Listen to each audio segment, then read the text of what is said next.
Hello, JBS viewers. I'm David Harris, and this is Defending Israel. Some of you will recall that several weeks ago, I had on this show Natan Sharansky and Charles Small to talk about the Institute for the Study of Global Antisemitism and Policy, or ISGAP, and the challenges that we face in American higher education. Since that interview then, a lot has happened. Most especially a hearing in the U.S. Congress with three presidents of universities, Harvard, MIT, and Penn. And on at least two occasions during that hearing, members of Congress cited the material and the research of ISGAP in order to make their case with the presidents of the universities. And that's why, for me, it was so important to bring Charles Small back to the show in order to talk to him about those reports, that congressional hearing, and what lies ahead. Charles, welcome back. Thank you. I'm honored to be here with you, David, and the JBS team. Thank you for having me. Charles, thank you. Were you surprised to hear ISGAP's name mentioned at least twice by members of Congress in that unforgettable hearing? I was a bit surprised and happy to hear ISGAP's work being cited at the congressional hearings. I know that most of the Congress people that attended the hearings, many of them actually had access to 4 reports that we've just released and published. So it's gratifying to see that our work and years of research is having an impact. So let's talk about those reports, because Charles, unless I missed something, I didn't hear any other organization cited as many times as ISGAP. What was in those reports that was so important, if not explosive? So David, as you know, for many years now, we've been doing a project called Follow the Money, and we have an amazing team of experts working with us. We have some of the preeminent experts on terror financing and forensic accounting. We have experts on the Muslim Brotherhood and their impact in the academic world, and also social theorists and philosophers that are looking at the changing discourse when it comes to Israel, Jewish people, and Zionism in academia. And our work is showing that the funding of Qatar, basically the Muslim Brotherhood, and how Qatar is funding U.S. universities by the tune of tens of billions of dollars. This is what we've ascertained in our research, and it's impacting the discourse in academia. So recently we released 4 reports. One was looking at Qatar's relationship to the Muslim Brotherhood and its ideology, and Hamas, as you know, is an offshoot of the Muslim Brotherhood. So stop right there for a moment, Charles, and tell our viewers, what exactly is the Muslim Brotherhood? Okay, so the Muslim Brotherhood started roughly 100 years ago in Egypt, and it's basically a reactionary social movement. It came about as a response to British colonialism. And what the Brotherhood did ideologically is sort of fuse European anti-Semitism, namely the Protocols of the Elders of Zion. And as Elie Wiesel always taught us, that the Holocaust didn't begin with the railroad tracks and the crematoriums. It began with words and ideas. And the words and ideas of the Protocols of the Elders of Zion lay the foundation for the Nazis' final solution. So the Protocols was a Russian Tsarist forgery. Correct. That made its way in the early 20th century around the world and specifically into the Muslim Brotherhood. Correct. So the Muslim Brotherhood takes these European anti-Semitic, Nazi-inspired lies about Jewish people that laid the foundation for the Holocaust. Elie Wiesel always said that the Holocaust began with words and ideas. And these very same words and ideas were adopted by the Muslim Brotherhood, and they fused it with, I would argue, a perversion of Islam.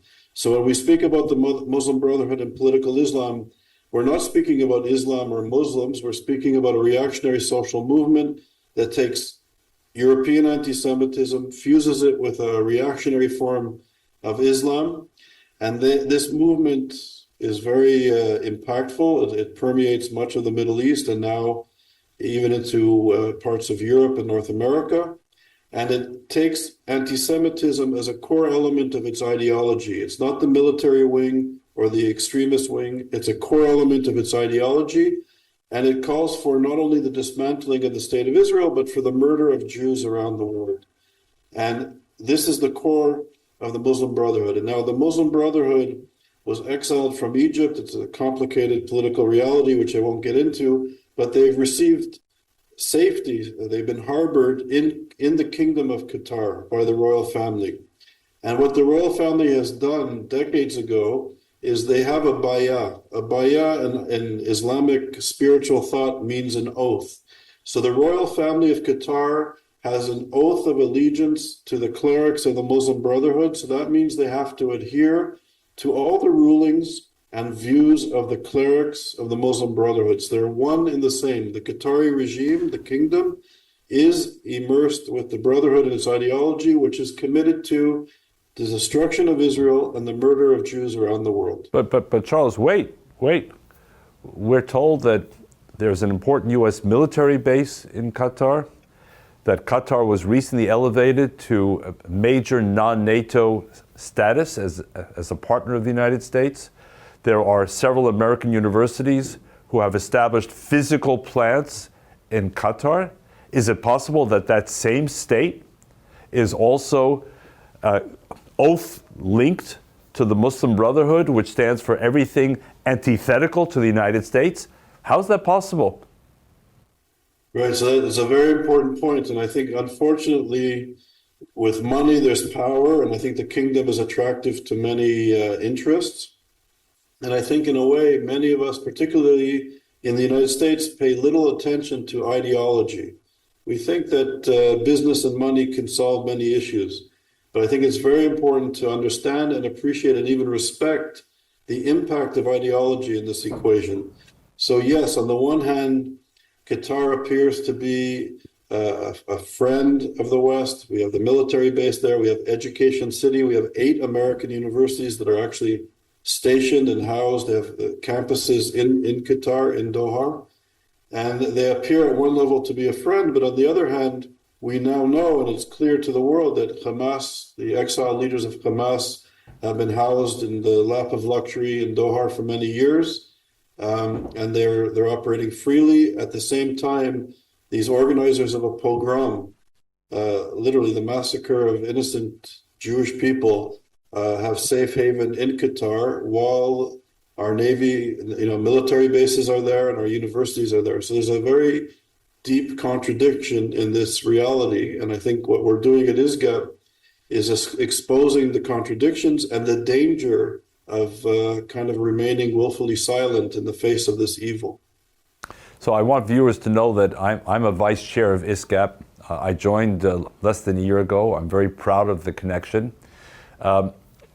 So Charles, you mentioned 4 reports. The first one was on the Muslim Brotherhood in Qatar. Tell us about the other 3, please. So the other 3 are: one, we did a study on Yale University and how they're receiving money from Qatar and not reporting all the funding that they're receiving as they're required by American law.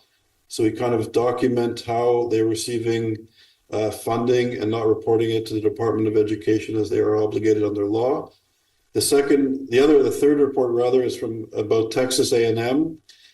Texas A&M, we've discovered a contract between the Qatari Foundation, which is owned and operated by the government of Qatar, and Texas A&M. So Texas A&M has a campus in Education City in Qatar, and there's an agreement with the Texan entity and the local Qatari entity and the government.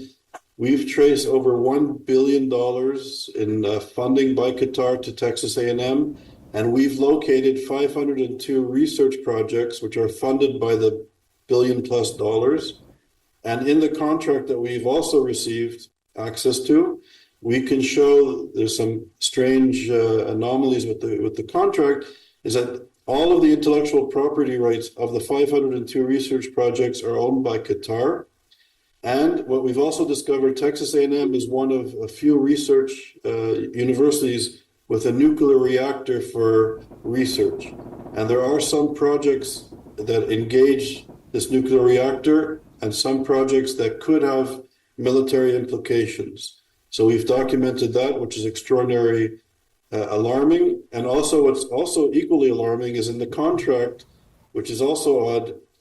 Anybody receiving funding in this agreement has to do a sensitivity training about Islamic culture, which is odd and basically contradicts certainly the spirit of American universities. And also Qatar has access to the personal private information of all students and faculty members and researchers participating in the projects, which is also odd. Charles, to my American ears, what you're saying is astonishing.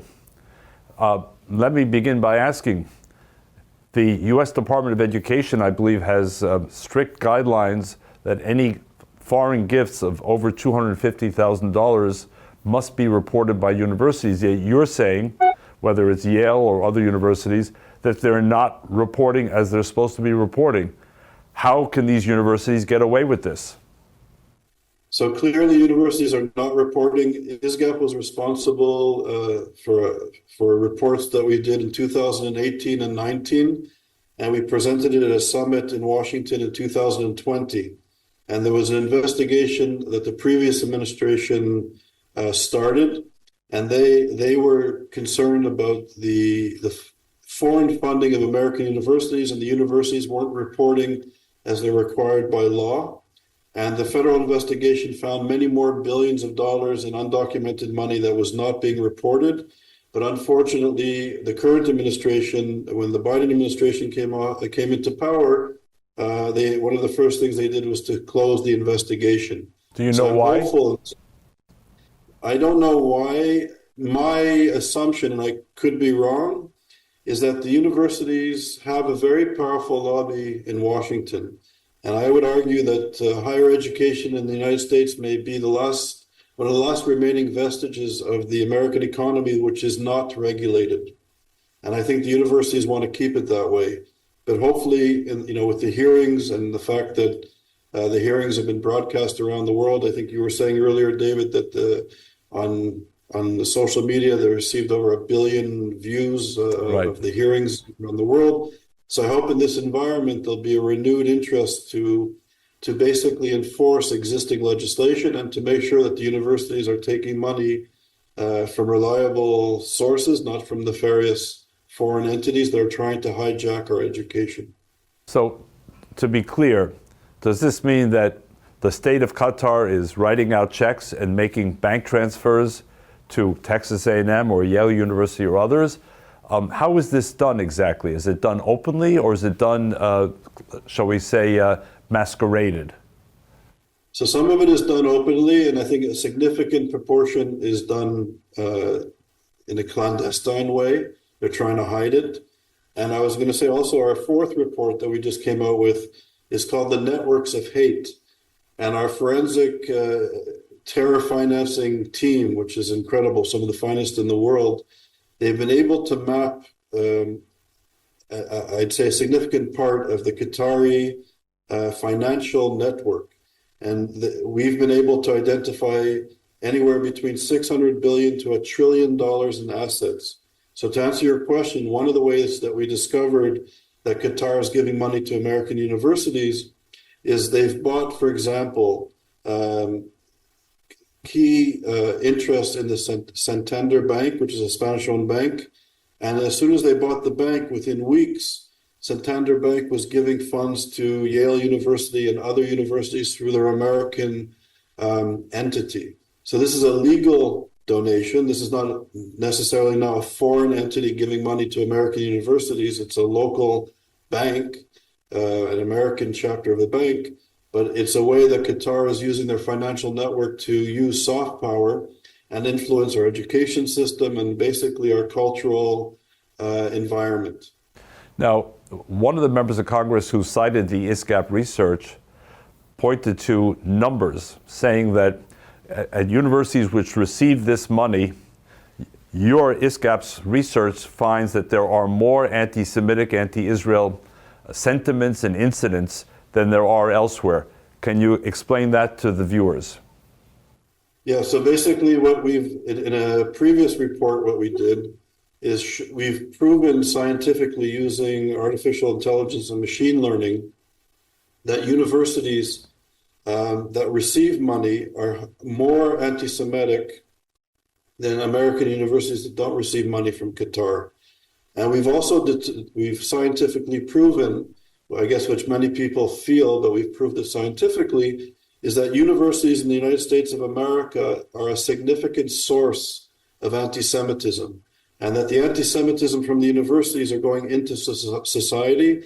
It's not the other way around. It's not that neighboring areas of prestigious universities are bringing anti-Semitism into the university, but we've determined that universities are now a major source of anti-Semitism in the United States of America and other Western countries like Canada, Europe, France, and even Germany. And we can see with the explosion after the pogrom of October the 7th that universities exploded with anti-Semitism. So if there's ever any doubt, we can see the students on campus, the campus environment, and even leading professors putting their support, but not just behind the Palestinians, but behind Hamas, a terror organization. So it's extraordinary how the impact of decades of funding from basically the Muslim Brotherhood has informed academic discourse in the West. It's terrifying. So Charles, for me, you're not just the head of ISGAP, the founder of ISGAP as well. You are the preeminent scholar warrior. And you yourself, viewers should know, come out of the academic world, including, I believe, 6 years that you spent at Yale University at the university's invitation to create the first interdisciplinary center on anti-Semitism in American higher education. So when you heard the testimonies of the three presidents in the congressional hearing, what was your reaction as a scholar warrior and as a veteran of one of those elite universities? So what I thought is a good question. What I thought was basically, this is the environment in which Jewish students and faculty members operate in. The fact that I remember when I started the center at Yale, this was the first research center ever at a North American university dealing with anti-Semitism, that many of the students and professors, my colleagues, understood our research as basically being a fig leaf to defend the Zionist entity. This is the environment that we were functioning in. So to see the presidents unable to clearly state their opposition to genocidal hate taking place under their watch, under their jurisdiction, was as astounding as it was. There was something, I guess, that I enjoyed about it, because they projected to the world the environment in which we function in as students and scholars. And the rot is deep. The rot of anti-Semitism goes deep. We have Students for Justice in Palestine and other groups on campus who I call them the shock troops. They make life difficult for Jewish students and faculty on campus, but maybe even more damaging and more important is leading intellectuals justify the demonization of Israel and Zionism. And if Israel and Zionism in academic discourse is being labeled a Nazi state, an occupying state, a colonial state, an apartheid state, that means that any Jewish student or Jewish faculty that has an allegiance to this fascist, Zionist, Nazi, apartheid entity become the enemy of all that is good and decent in this sort of liberal postmodern space. And this, of course, increases Jewish marginalization and anti-Semitism on campus. And this is the environment, the intellectual environment that we function in. So Charles, you yourself came up against that because after 6 years at Yale, your relationship ended. Tell us about why it ended. So basically, it points to the environment. I think, our center was a highly successful research center. We had senior visiting professors, Robert Wistrich, kind of the leading scholars in the world would come to our center. We had a postdoctoral program. We had a graduate studies program, seminars, international conferences. We did publications. We did everything a successful research center at an Ivy League university is demanded to do. And we were achieving it. And we were closed down. And for the first time in the history of Yale, there was an academic review committee's report about our center, and it was deemed classified. So that meant that none of the staff, the faculty, or the philanthropists that supported the center really knows what happened to why it was closed down. And I know from on a personal level, I was told that I could have stayed at Yale on the condition that I don't deal with contemporary issues and certainly not anything dealing with the Middle East, to stay away from the Middle East. And I told them, I wouldn't be able to sleep at night. There's no way you can do a center on anti-Semitism and not deal with contemporary issues or issues pertaining to the Middle East. So there was a political unwillingness to engage these issues. And we later find out through our research that I believe a significant reason for this is the funding from the Muslim Brotherhood and from the various sources in the Middle East. Charles, I don't wish to flatter you, but I hope you realize that you have actually achieved something that very few organizations can actually lay claim to. You've started a national conversation about an issue that is so large and potentially so threatening to our country. Where do you see this conversation going, and ultimately, what would you like its endpoint to look like? So first, I appreciate the compliment, especially coming from you, David. But I think that the genius of ISGAP is that we have people like you on our team, Natan Sharansky, Seema Vaknin-Gill. We have, I think, the all-star team of leaders with ISGAP and some of the intellectual giants of our time dealing with the subject matter. We have over 60 research fellows. Harris Rafiq, who's one of the managers of our Follow the Money project, and others who are experts in terror financing. So we have an amazing team. And I think the excellence of our work, is standing up to the scrutiny. And I hope that if we really have an impact, there has to be a serious conversation at the level of policy. I think the United States needs to take a leadership role in ensuring that our education is unfettered and free of anti-democratic, hateful influences. And this is clearly the case now. And I think if the United States stands up to this, it will send an example to other leading democracies that we cannot tolerate anti-democratic, anti-Semitic, sexist, homophobic haters to hijack our intellectual discourse and our research. And I hope that this will also inform the human rights community and the women's rights community that have been definitely silent when it comes to contemporary anti-Semitism, to wake them up and to understand, as Elie Wiesel always taught, that anti-Semitism is not a parochial Jewish problem or a parochial problem for Israel. Elie Wiesel always taught that anti-Semitism, it starts with the Jews, but it never ever ends with the Jews. And once this form of hatred is unleashed, it knows no boundaries, and we have to stand up to it now in our time. But Charles, you and ISGAP are up against some pretty formidable forces. You're up against, as you said earlier, the university lobby, which presumably does not want to see any barriers or hurdles placed in its access to foreign money. You're up against Qatar, which you said earlier has up to $1 trillion with a T dollars in assets. And you're up against a culture on many universities, as we've seen, that is hostile from the very get-go to what you're trying to achieve. How does ISGAP and its partners overcome such fierce, strong opposition? So that's a great question. I don't know if I have the definitive answer, but I think the fact that you asked this question on Hanukkah is appropriate and maybe even profound. And I think the message of Hanukkah is that the Jewish people, the nation of Israel, we're a small nation. We've always been outnumbered. But I think as we light candles tonight, our role in this world is to bring light where there's darkness. And I think the role of an intellectual is to shine light where there's darkness.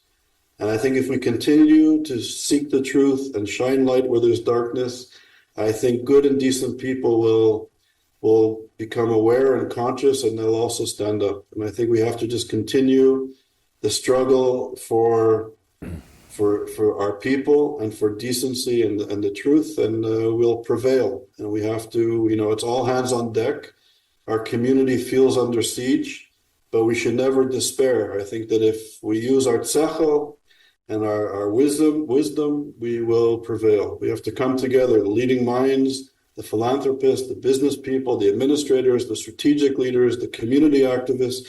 If we come together and we're united, nothing will stop us.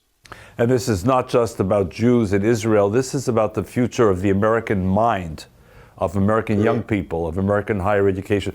Charles, we just have a few moments left. What's next? More reports from ISGAP? What should we be looking for?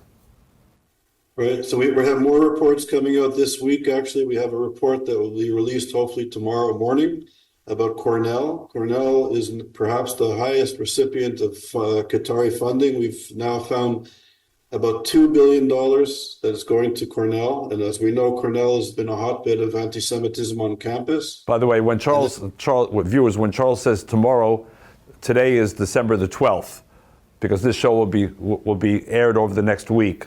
So by the time you see the show, the report should be out. Right, and it'll be on our website. Which is, give us the address. Yeah, it'll be www.isgap.org. And if people want to learn more about ISGAP or support ISGAP, what should they do? Please visit our website, and you can contact us through the website, and we'd be happy to speak with you. You can donate funds through our website, and if you want to engage our work and some of our leading figures, intellectuals and leaders, we're open, and we need people to work with us and help us. So you said there's a report upcoming on Cornell. What else can we look forward to seeing? And we're doing a revised version. We did a report about 2 years ago on Students for Justice in Palestine, and we're doing a revised version of it, including we found out information about some of the funding that they're receiving. So we're updating that report, and that should be out too. Hopefully when the viewers see this broadcast, it'll be on our website. Have you found anything about any members of Congress themselves who may have a connection to the Muslim Brotherhood, Qatar, and funding? And that's my last question. Yeah. So yes, well, that's an area that's very important. We know from our research that there's organizations that are like CARE, which incredibly... CARE, the Council on American Islamic Relations, CAIR. And they were, amazingly included in the White House policy to combat anti-Semitism. And a few days ago, the leader of CARE was at a conference connected to the Muslim Brotherhood, applauding the pogrom that took place in Israel, which is incredible. So here was, a failed policy to include CARE. So we're showing how CARE is connected to the Brotherhood, and some of the political leaders in Congress also have an affiliation to people like Hamas and like the Muslim Brotherhood, and that will be in some of our reports in the not too distant future. Charles, thank you. We'll have to leave it there. I do want to tell our viewers that the White House has now dropped CARE from its national strategy to counter anti-Semitism. They should never have been there in the first place, but in this case, better late than never. I want to thank Dr. Charles Small, the founder and director of ISGAP, ISGAP, for truly making a difference. Many people talk, many people wish and dream and aspire, but Charles Small and ISGAP have changed the national conversation on foreign funding and its connection to what's going on American universities, the anti-Israel, anti-Semitic sentiment that we're hearing. He and they have the chance to change history. You have the chance to help and support it. This is David Harris, Defending Israel. Looking forward to seeing you on our next show.